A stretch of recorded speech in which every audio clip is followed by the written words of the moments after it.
What's going on, guys? It's your boy Kev here, back with another video. Tonight we're going over some more NBA prize picks. You guys know how much I love prize picks, and you also know that I love to give you a quick synopsis of it if you're new to the channel or new to prize picks. So let me break it down real quick, guys. So prize picks is essentially a daily fantasy sports platform where instead of picking players, you pick the overs and unders of projections of players. So it's pretty cool.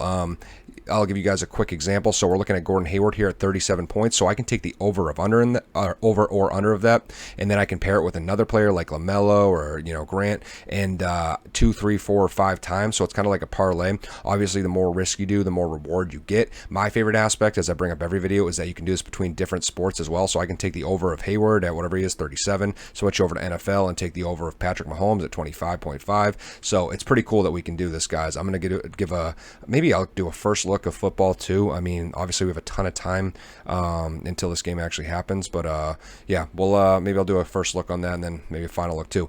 They also, guys, I'll let you know, PrizePicks is now doing specific stats, so single stat boards. I don't know, every time I click it on NBA, I don't know if it's there yet or if you have to click the player to do so. I haven't really played with that too much, but yeah, I don't know where the single stats are, but I know they have them now. It was a lot easier when I looked for the NFL ones last time. It was just right in my face, so got to play with that. I haven't really done it too much, but single stats are pretty cool as well. Get out of here. But yeah, they're pretty cool. I like to do them as well, especially with the running back situation and passing and quarterbacks and all that stuff for NFL. I just feel like with the NFL, it's so easy to do. I mean, super good run D. Someone's projected at 85 rushing yards, slam the under.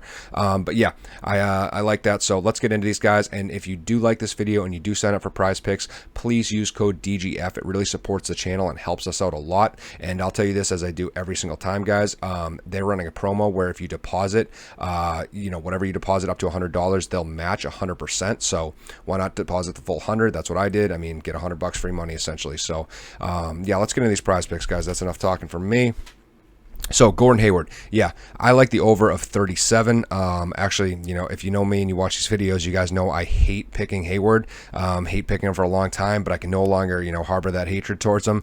37 points is just, it's too good to pass up at this point. He's smoked that the last 4 games. He's facing the worst defense in the NBA against the position, and I would hammer the over. He's actually one of my favorite players on the slate now. He's showing me the consistency I needed to see, and that's still a pretty reasonable projection to hit. Moving on to Lamella Ball, someone I liked earlier in the year, but I'll avoid. He is ice cold. I mean, looking like he won't even make the starting lineup until, maybe the second half of the year. He was doing so well early on, too. He's doing so well, but I would avoid him right now. He's way too volatile, and at 27 points even, I mean, it sounds ridiculous, but this is a guy who was clearing 40 almost every week earlier in the year. I would just avoid him. He's a nightmare right now. Moving on to Grant, another person I want to avoid. It's just too accurate. I mean, I'll make this one short and sweet. Even with Blake Griffin out, I mean, I just find Grant at a 39-point projection just too accurate. I'm going to avoid him for that reason. We'll move on to Andre Drummond. You guys know I hate taking him just about every single time. I mean, he's just so consistently inconsistent. So he's just so damn spotty with or without injuries to his team. It doesn't matter. I mean, looking at his 44-point projection, I can tell you right now, in his last 12 games, he has gone under, over, under. So right across the board, just middle, dead even on each side, 6 and 6. So I'm going to avoid him at 44. He's just always either, he's over, then he's under, he's over, he's under. So, way too accurate of a projection at 44. Moving on to Fox. Fox is a little interesting to see on here. I'm going to probably avoid him. He's a weird dude in terms of scoring too. I mean, he's not as, like I said, consistently inconsistent as Drummond. He's just more straight up inconsistent. I mean, he had a 15-point game with, he didn't get hurt. He had solid minutes in it, and then, followed it by a 77-point performance the next game. So, he's one of those weird guys who's just kind of put up some big games, some dud games, and it's kind of still hard to really realize where his consistent talents lie. So, I think you guys know where I'm heading with this one. I'm going to avoid Fox for that reason as well. Moving on to Vooch. I actually like Vooch over at 44. He's consistent as hell. He's gotten over 44 points 7 of his last 10 games, which I told you guys last video, 70% is my mark where I usually like to that's about as low as I'll go for the over. And to be honest, and I mean, some things will sway that a little bit, left or right, depending on certain factors. Like for Vooch, perfect example. When he's missed, it was super close. Like one he missed by like 0.1. So you could basically count that as an over almost. most. So I do think, he's pretty consistent. The only reason it's a super slight over also is it's a tough matchup, but I will still take the slight over. Moving on to someone you guys know I love. My first pick in my NBA season long is Jokic. I think at 52, I'm still going to hit the over on him. Trying to be unbiased here, but super high projection, like I said, but super talented guy, as you guys know. Coming off a lower performance for his standard. I think it was 40-something points, which we don't usually see from him, but he still has cleared 52 points in 6 of his last 7 games, which is crazy. He's playing, absolutely unreal, shooting the lights out.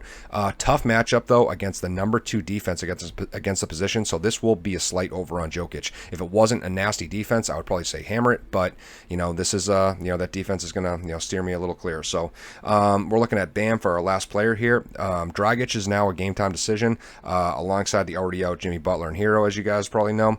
45 is pretty accurate, but I'm probably going to avoid it for that reason. Gun to my head, I would take the slight lean on over just because he has a super favorable matchup, and there is a slight pattern of positivity going over that point projection for Bam. So I definitely think that one is still avoidable though. But yeah, that's it, guys. I just want to give you guys a couple to start your week or start your night. As you guys know, usually they'll add a couple more, so you guys can just go with some of the ones that I find more obvious. Like if there was one to pick on this board, I'd say Gordon Hayward, the over, just because I said he's been absolutely lighting it up and he has one of the most favorable matchups of the night. So I definitely like him. Just running through the rest of one, I'm going to avoid Lamella, going to avoid Grant, going to avoid Drummond, going to avoid Fox, going to take the over on Vooch, over on Jokic, and avoid Bam. So thank you guys for tuning in. I hope you enjoyed it. Again, if you sign up for PrizePicks, please use code DGF. It really helps us. We notice, we see every time you guys do so. Really supports the channel. Really appreciate it. And if you like the videos and want more content, please like, subscribe, and smash that notification bell. I know it's kind of a short week for us, at least for me. I know TJ and Matt have been busy hammering some NBA content. For me, it's just NBA content today, and then this week as well. There's no MMA, but I'm going to try to, like I said, touch on those prize picks and maybe kick out some extra football content for you guys. So thank you for tuning in, and as always, let's cash.